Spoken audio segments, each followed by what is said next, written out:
Bonjour, bienvenue dans cette petite démo qui va nous montrer un peu comment faire simplement de la traduction, aussi appelée I18N, avec Angular.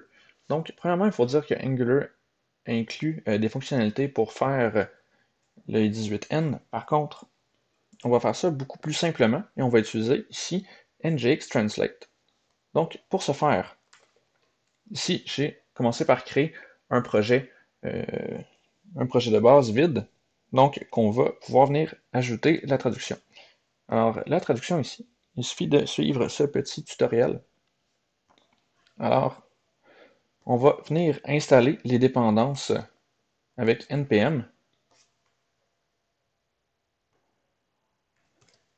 Donc, voilà, on ajoute NGX Translate Core et le HTTP Loader. Donc, la façon que ça va fonctionner, NGX Translate, c'est que principalement, il y a des fichiers JSON qui contiennent nos traductions et NGX Translate va faire des requêtes HTTP à notre serveur pour venir traduire les trucs qu'on va vouloir traduire. C'est super intéressant parce qu'il y a plusieurs façons de l'utiliser dans le code de dépendamment ce qu'on veut faire. Alors pour commencer, ça va être important. On voit ici dans le app module ce qu'on devra rajouter. Donc principalement le translate module et comme que ça utilise des requêtes HTTP pour ce faire, donc ça va être important aussi d'ajouter l'HTTP client module puis de dire donc qu'il va y avoir une dépendance au HTTP client. Alors, on va venir ajouter ça. Comme c'est un module, on met ça dans les imports avec les autres modules. Et on prend le temps de les mettre un peu mieux indentés. Alors, on inclut nos dépendances, fait nos importations correctement. Et là, on peut voir ici, il nous manque une classe. Celle-là, on ne la trouvera pas parce qu'il faut la créer nous-mêmes. On voit, il dit required for ahead of time compilation. Donc, il faut simplement mettre ça et à la compilation. Donc, ce sera créé correctement. Alors voilà, on ajoute notre petite classe en bas qui maintenant nous enlève l'erreur qu'on avait. Donc principalement, c'est tout ce qu'on a besoin de faire. Maintenant, on est prêt à commencer à l'utiliser. Donc, comment ça s'utilise? Alors, on peut mettre un service qui nous met une langue par défaut, si on le désire. Euh, donc, les fichiers JSON dont je vous parlais. Et on l'utilise comme ça ici. Donc, on a déjà vu les pipes il y a une semaine. Donc, on peut faire un pipe translate pour avoir une traduction ici d'une clé, donc dans le fichier de ressources qui est un fichier JSON, ou sinon on peut mettre aussi une directive translate avec toujours la même clé de notre fichier de ressources, ou encore mettre simplement translate, puis utiliser comme texte, encore là, la clé de notre fichier de ressources. Donc, différentes façons de le faire. On peut aussi utiliser certains paramètres. Et donc, notre service peut aussi nous servir ici pour traduire directement. Alors maintenant, on va essayer de mettre tout ça ensemble. Donc, on a notre module qui est prêt ici. Maintenant, on va venir faire la traduction. Donc, ce qu'il faut faire, c'est venir ajouter un dossier ici, i18n, dans nos assets, donc dans les fichiers qui vont être directement envoyés avec notre build quand on fera un build pour que ce soit déployé. Donc, c'est les fichiers principalement qui ne seront pas touchés lors de la compilation. Alors là, on va mettre en.json et dans notre cas, donc, notre langue sera bien sûr ici fr.json. Donc, si vous avez remarqué, il y a deux façons de le faire. Donc, comme que c'est du JSON, c'est des objets, mais on pourrait, exemple, mettre ici des mots. Enfin, on peut juste mettre des mots et mettre une valeur. Ou encore mettre des mots point title. Donc ça pourrait aussi s'écrire ici avec des mots qui sa valeur est un objet qui contient à l'intérieur title, par exemple. Donc, il y a différentes façons de l'écrire. Moi, je vais relativement simple. Démo.title. Puis, on va mettre ici, donc, la valeur. On est en français, donc, bonjour et, bon, juste bonjour, pourquoi pas. Donc, le standard que j'essaie de respecter ici, c'est simplement de commencer par mettre, donc, notre component, exemple. Si on est dans app, et le champ qu'on va traduire, c'est donc title, ce qui est quand même relativement plus logique, et on peut même venir utiliser, si on veut, l'autre notation pour avoir donc tous les champs de notre component app ensemble, ou non, hein, c'est vraiment comme vous voulez. Donc, title. Ensuite, exemple, on va avoir un texte qui va dire, donc, ceci est un texte. Toujours inspirant quand même. Et donc, peut-être, on va avoir un bouton qui est quelque part pour faire le changement d'une langue à l'autre. Alors, appelons-le celui-ci English pour dire que ce sera un bouton pour l'autre langue. Donc, on sauvegarde ça, on copie et on le colle. Donc, je vous suggère fortement les copier-coller pour ne pas faire de faute de frappe ici, dans les clés qu'on va utiliser. Et donc, les valeurs ici, ça va être welcome. Un texte in English. Et bien sûr, le bouton qui va devenir maintenant un bouton vers un texte en français.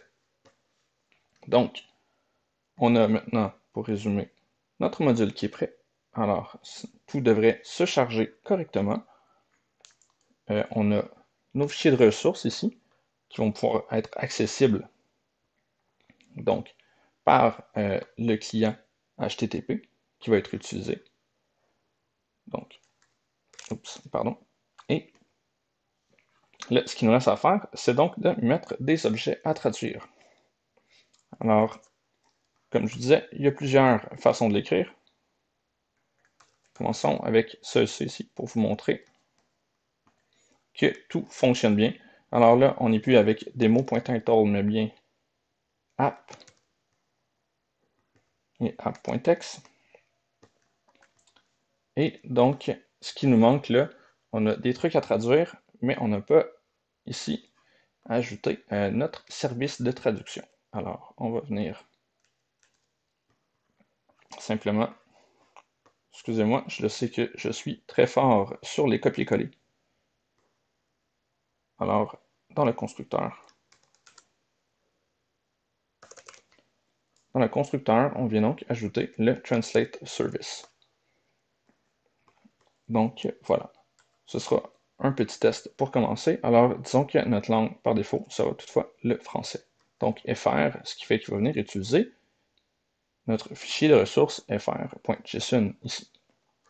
Alors maintenant, testons ça. Notre exemple simple.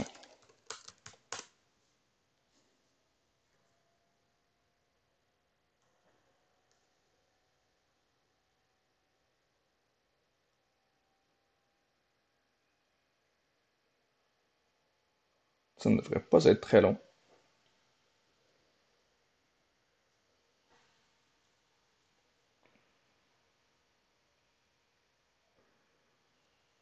Et voilà.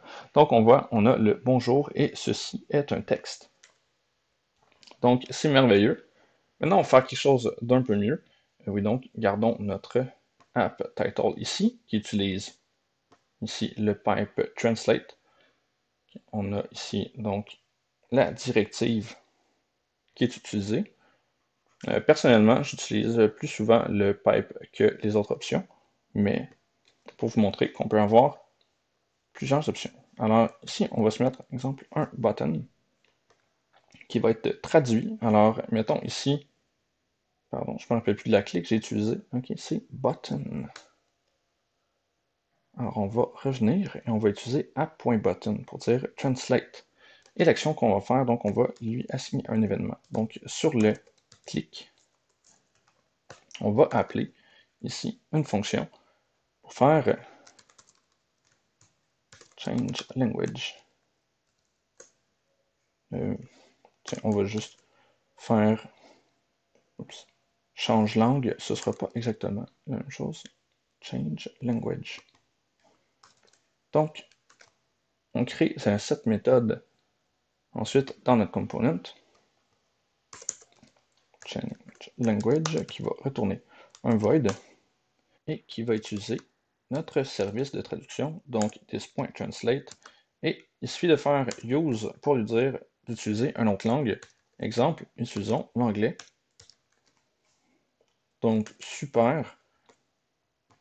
Si on vient ici, on peut voir que lorsqu'on clique sur le bouton, wow, tout est traduit. C'est vraiment merveilleux. Par contre, bon, là, notre bouton dit utilise toujours l'anglais. Alors, ce n'est pas terrible. On va donc utiliser, exemple, une variable, language, égale fr par défaut. On va donc utiliser ici notre langue par défaut. Pardon, language, this.language. Et on va utiliser ici if this.language égale fr. Donc, ce qu'on va faire, c'est qu'on va mettre la langue en anglais. Donc, en même temps, this.language égale en. Et donc, si ce n'est pas le cas, on va simplement mettre this.language égale fr. Et ensuite, on peut dire au service de traduction, utilise plutôt la langue. Donc, de cette façon, on devrait être en mesure de changer d'une langue à l'autre sans problème. Alors, on va venir ici et on remarque que c'est traduit et que aussi j'ai fait une vilaine faute dans welcome. Donc, c'est plutôt welcome. Clairement pas de E, mais plusieurs M. Bon. Donc, qu'est-ce qu'on pourrait faire de mieux? Donc, possiblement, au lieu d'utiliser une simple variable, on pourrait plutôt utiliser ici, on pourrait plutôt utiliser donc un paramètre dans l'URL. Ça pourrait être intéressant. Sinon, donc, c'est des choses qui peuvent être aussi stockées directement dans le local storage. Ça pourrait être un truc qui serait fait aussi. Mais par la suite, à vous d'utiliser votre créativité, la façon de gérer un paramètre de langue. Donc, c'est en gros l'utilisation qu'on fait pour NGX Translate, donc pour traduire simplement une application Angular. Voilà.